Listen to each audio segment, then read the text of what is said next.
1000 साल पुरानी परंपरा और समंदर अचानक लाल हो गया। परंपरा के नाम पर 700 से ज्यादा व्हेल और डॉल्फिन को दर्दनाक मौत दी गई। ये दिल दहला देने वाली घटना डेनमार्क के हिस्से फरोए द्वीप से सामने आई है।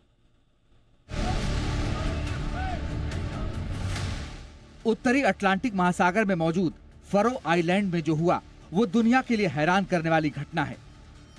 एक साथ 700 से अधिक व्हेल और डॉल्फिन का शिकार किया गया।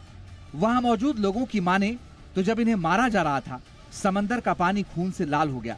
इन तस्वीरों ने पूरी दुनिया को झकझोर कर रख दिया। 3 अलग अलग शिकार अभियानों की शुरुआत हुई। नावों की आवाज और पत्थरों से पानी में हलचल पैदा करके इन जीवों को डराया गया। इसके बाद इन्हें जबरन समुद्र के किनारे धकेल दिया गया और फिर चाकू और अन्य हथियारों से उन्हें मारना शुरू किया गया।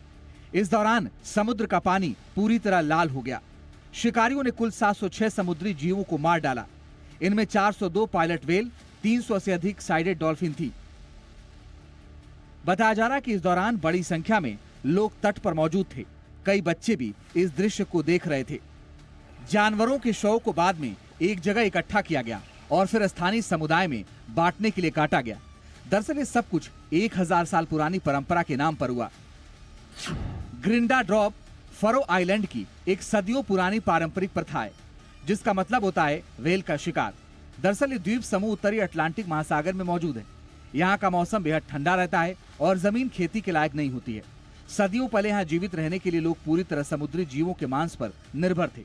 समुद्री जीवों को काटा जाता और फिर पूरे द्वीप के लोगों को मुफ्त में बांट दिया जाता। इस मांस को बाजार में बेचा या एक्सपोर्ट नहीं किया जाता है।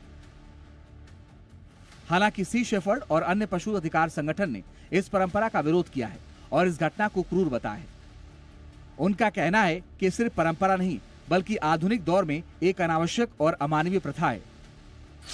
विरोध में यह भी तर्क दिया जा रहा है कि इस खूनी खेल को देखने के लिए स्थानीय लोग अपने छोटे बच्चों को भी समुद्र तट पर लाते हैं। पर्यावरणविदों का मानना है कि इससे बच्चों की मानसिकता पर बहुत हिंसक प्रभाव पड़ता है।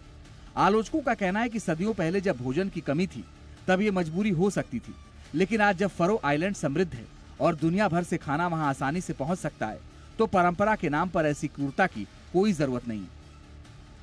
लेकिन तमाम अंतर्राष्ट्रीय दबाव और विरोध के बावजूद फरो आइलैंड्स की सरकार और वहां के नागरिक इस शिकार को सही ठहराते हैं।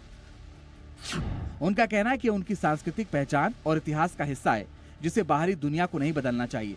उनका दावा है कि वो हर साल केवल उतनी ही व्हेल मारते हैं जिससे उनकी प्रजाति को कोई खतरा न हो। भले ये मामला सांस्कृतिक विरासत बनाम जीवों के प्रति दया बन गया हो, लेकिन जो भी हो, समुद्री जीवों की इस तरह हत्या को किसी भी तरह जायज नहीं ठहराया जा सकता। परंपरा के नाम पर बेजुबान जीवों को मारना किसी भी तरीके से उचित नहीं है। इस तरह से सामूहिक शिकार का कोई औचित्य नहीं है। ब्यूरो रिपोर्ट, जी मीडिया। इसी के साथ इस बुलेटिन में फिलहाल इतना ही। जी बिजनेस पर खबरों का